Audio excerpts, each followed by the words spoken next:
तिने आपली वरची येणारी रसद बंद पाडली होती, पण काही फरक पडला नाही राजाने, कारण की या गडावर आपलं धान्य आदोरीच मुबलक होतं. त्यामुळे शिवाजी राजांना काही चिंताच नव्हती. ते आरामात या गडावर राहिले. पण आता किती दिवस ते राहणार होते?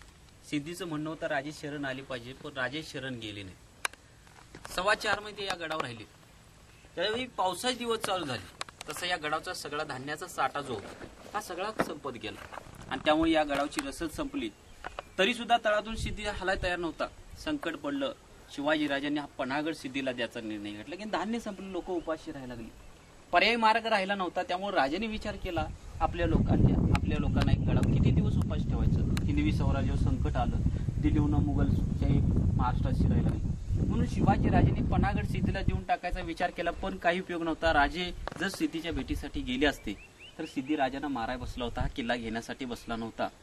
म्हणून राजांना वाचवणं हे आपल्या मावळ्यांचं कर्तव्य होतं. आणि त्यावेळेला शिवा काशीद नावाचा राजांचा अंशकल या गडावर होता. सेम राजासारखा दिसणारा, जातीनं तो नावी समाजाचा होता. राजांना म्हणाला, या संकटातून या गडाच्या बाहेर आता मी काढू शकतोय, कारण की तुमचं रूप माझं रूप एकच आहे. शिवाजी राजे म्हणून मी सिद्धीच्या भेटीसाठी जाईल. मला तो राजा समजेल. गडाचा वेढा पडेल, तुम्ही इथून विशाळगडला जाऊ. पण शिवाजी राजे म्हणाले, ज्या ठिकाणी मी तुला पाठवणार तुझ्या पदरात मृत्यू आहे आणि माहिती असून हे राजाचं कर्तव्य नाही तिथं पाठवणं. शिवा काशीद म्हणला, राजे मरणाला भिणारा शिवा नाही. गडावर मी न्हावी म्हणून जगणार आहे, त्यापेक्षा एक दिवसाचा राजा म्हणून मरेल. म्हणजे तो राजासाठी मरण्यास तयार झाला. पण राजाचं चालणं बोलणं आलं पाहिजे. 2 तास तो राजा म्हणून टिकला पाहिजे. म्हणून राजाची रंगीत तालीम दिली गेली. चालणं बोलणं त्याला शिकवलं गेलं आणि या गडावरच त्याला पहिला राजा म्हणून फिरवलं. तर आपलेच मावळे त्याला मुजरा करत होते राजा समजून. म्हणजे राजा कोण न्हावी कोण ओळखत नव्हतं. राजाने विचार केला, आपली लोकच फसतात म्हणल्यावर सिद्धी 100% फसणार. म्हणून इथून जाण्याचा निर्णय घेतला तिने. अमावस्येची रात्र निवडली 12 जुलै 1660 ला. धो पाऊस पडत होता. अशा परिस्थितीतून इथून जाण्यासाठी तिने पालख्याचं साई घेतलं. त्यावेळी 2 पालख्या सजवल्या गेल्या. त्यामध्ये एक पालखी शिवा काशीची होती. त्याला 200 मावळे देऊन पूर्वेच्या दरवाज्यातून त्याला राजा म्हणून पाठवलं गेलं. तळाला पालखी पडताच बाहेर पडली, किल्ल्याच्या बाहेर पडतात त्यांचे मावळे म्हणजे त्यांचे सैन्य जे होते ते पालखीचा पाठला करायला लागलं. आणि त्यावेळी शिवाजी राजे हा जिवंत गावला. हा सगळा त्यांच्या म्हणजे सैन्यामध्ये सगळा दंगा झाला. सगळ्यांना कळालं शिवाजी राजे जिवंत गावलेले. आणि त्यामुळं किल्ल्याचा वेढा या भागातून पूर्वेला सरकायला लागला. त्यामुळं पश्चिमेची रस्ता आपोआप रस्ता मोकळी व्हायला लागली. राजांना संधी मिळाली बाहेर पडायला. त्यावेळी 400 मावळे आणि बाजी प्रभू देशपांडे राजांना पायवाटी खाली उतरली म्हणले पालखी. त्यावेळी या पठारातून ते विशाळगडला गेले. हा समोर पठाराचा भाग आहे. या पठारातून पालखी पळवत घेऊन गेलेले आहेत आपली लोक. 400 मावळे आणि बाजी प्रभू देशपांडे राजांना इकडून घेऊन गेलेले आहेत. आणि त्यावेळी सकाळपर्यंत शिवा काशी हा राजा म्हणून पूर्वेच्या पायथ्याला होता. पण त्यांच्या गुप्तहेरांनी ती बातमी त्यांना कळवली. राजे रात्री निघून गेलेले आहेत. हा त्यांचा अंशकल आहे, भैरूपी आहे. आणि हे ओळखताच शिवा काशीदला सकाळीच मारण्यात आलं. आणि सिद्धी परत राजांचा पाठला करत हाती गोळी घेऊन तो निघून गेला.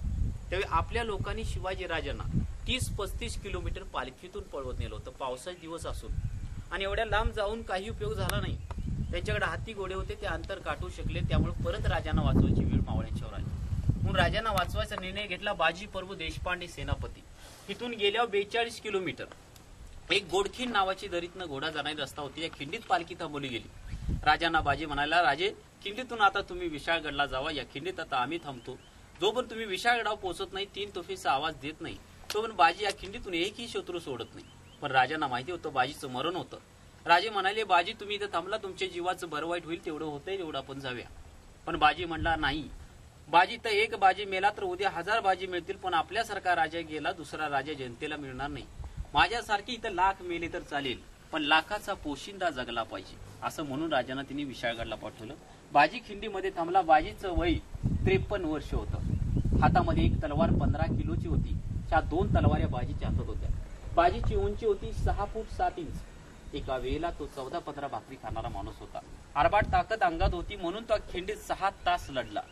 6 तासामध्ये त्या खिंडीत 400 मावळे संपले होते. बाजी एकटा जिवंत होता. चारी बाजूने त्याला घेरलं होतं. रक्ताची पाट अंगातून वाहत होती. फक्त 3 तोफेचा आवाज कानावर पाहिजे होता. किती रक्त साडते अंगातून याचा विचार सुद्धा तिने केला नव्हता. हाताची बोटे कापली असताना सुद्धा डोक्याच्या शेल्यानं तलवाऱ्या बांधल्या होत्या. पण राजे पोचायच्या काही क्षणात बाजीच्या मानेवरती वार पडले आणि बाजीची अर्धवट मान कापली. बाजी खिंडीत पडला. पण 3 तोफेचा आवाज आला नव्हता. तो प्राण सोडू शकत नव्हता. नुसतं धड हालत होतं. राजे पोचल्याच्या 3 तोफेचा आवाज कानावर पडल्यावर बाजीनं आपला प्राण खिंडीत सोडला. 7 तास उलटले, बाजी आला नाही. नेमकं खिंडीत काय घडले हे कळेना.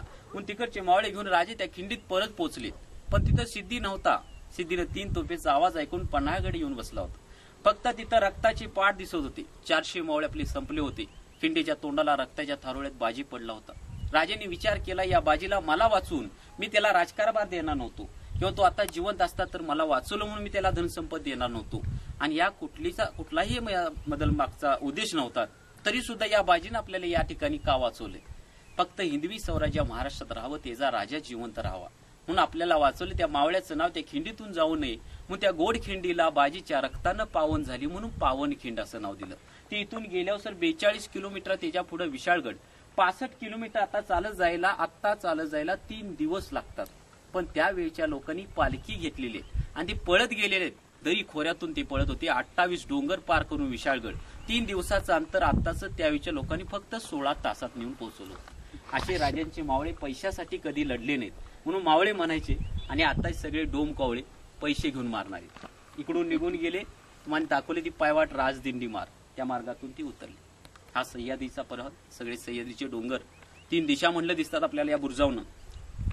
दक्षिण, उत्तर, पश्चिम या 3 दिशेवरून इथून संरक्षण राहत होतं. म्हणजे कुठल्या भागातून शत्रूला लगेच कळायचं. असे बुरुज या गडाला 35 जवळे. आता सगळे बुरुज बघू शकत नाही, एकांतरी बघावं म्हणून हा तुम्हाला किल्ल्याचा पश्चिमेकडचा पण पिछाडी तटबंदी वगैरे अशा 8 किलोमीटर उभा केली. पण खाली गेला आतमध्ये पायवाट नाही, पायवाट गडाच्या बाहेर पडते सर. ती डायरेक्ट तटबंदीच्या खाली बाहेर. आणि